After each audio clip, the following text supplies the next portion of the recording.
e nós já sabemos qual é o problema, é essa rebeldia continuada e insistente por parte de alguns. Agora nós precisamos entender uma terceira coisa: quem são esses alguns a quem Paulo se refere? Então nós já consideramos que o Espírito de Deus disse que o problema vai existir até a vinda de Cristo. Já sabemos o que é esse problema: é uma rebeldia insistente e continuada, aonde a fé é abandonada. Agora há uma terceira coisa. Paulo se refere aqui, a pessoas, quando ele diz alguns apostatarão da fé. Quem são esses alguns? Já ficou claro para você e para mim que não são os verdadeiros crentes, irmãos.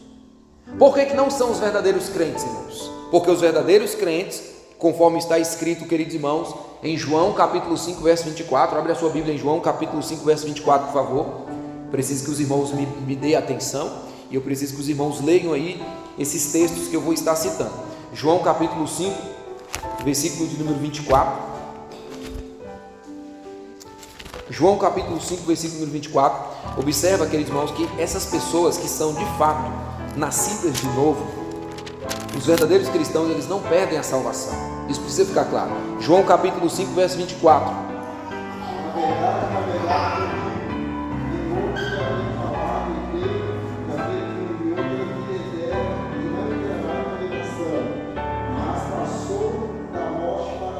então Jesus está deixando muito claro aqui algumas coisas para nós no versículo 24. O que vocês entenderam aí, irmãos? O que vocês compreenderam? Quem ouve a minha palavra e crê, quem ouve o Evangelho, Jesus está dizendo, quem ouviu o Evangelho e depositou sua confiança em Deus, ele está dizendo que essa pessoa passou por esse processo, porque isso é obra do Espírito, irmãos.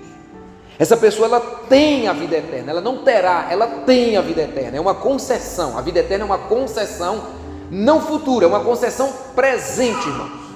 A pessoa que ouviu o Evangelho e pelo Espírito de Deus creu no Evangelho, ela tem a vida eterna. Você já entendeu isso? Você sabe que você que é crente de verdade, você que me ouve aqui nessa noite, você que é um filho de Deus, você sabe que você já tem a vida eterna. Você não vai ter a vida eterna, você tem a vida eterna.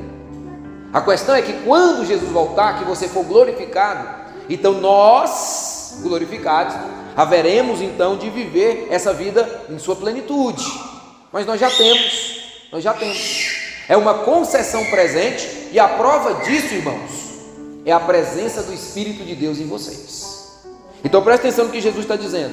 Ouve a palavra, crê. Essa pessoa que passa por esse processo, o que acontece com ela? Ela tem.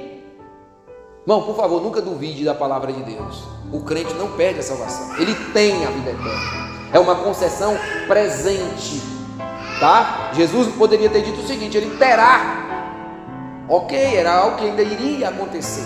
Ele estava aguardando, não, mas não é isso. Ele tem a vida eterna. Não entra em juízo. O que é juízo aqui? Ora, se ele está falando de salvação, juízo aqui só pode significar uma coisa: condenação.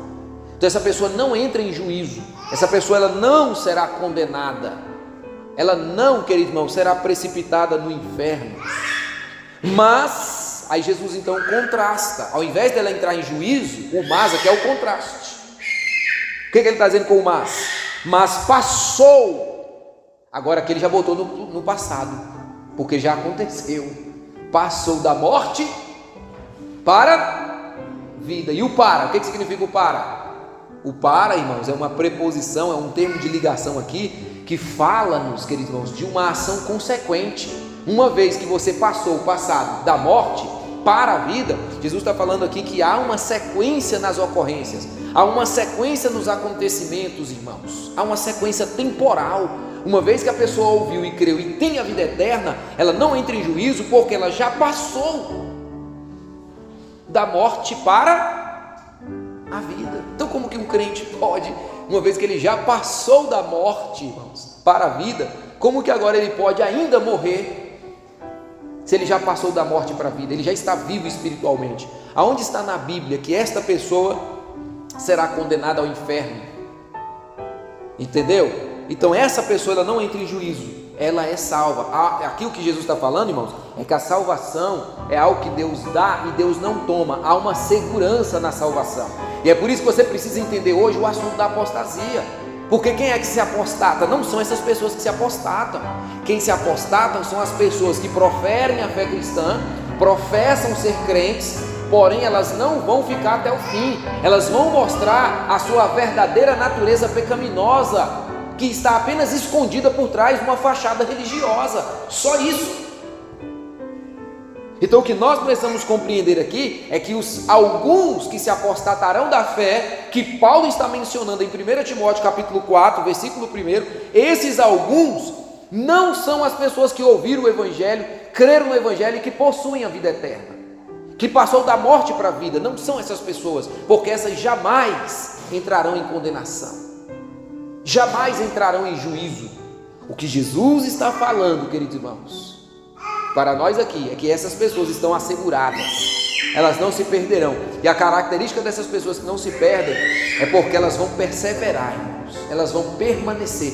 Tudo vai acontecer, muita coisa ruim, muita provação, muita dificuldade, altos e baixos de todas as formas vão ocorrer em suas vidas, mas elas vão perseverar até o fim, porque o próprio Jesus disse o quê? Aquele que perseverar até o fim será salvo.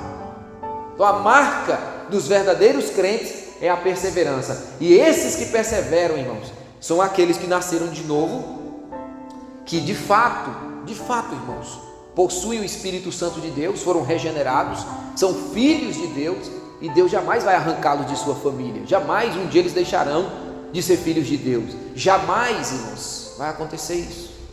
Então, é mentira o que dizem por aí, que uma pessoa de manhã é filho de Deus.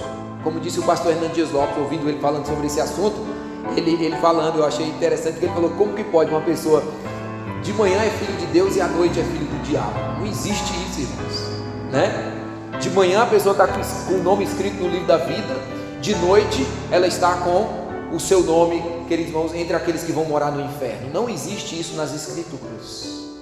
Uma vez salvo, salvo para sempre, irmãos, porque essa pessoa que foi regenerada, ela passou da morte para a vida. É isso que você precisa entender, é o que está escrito aqui. Passou, está no passado. Ela não pertence mais àquela categoria de pessoas que são filhos do diabo, que estão debaixo da ira de Deus.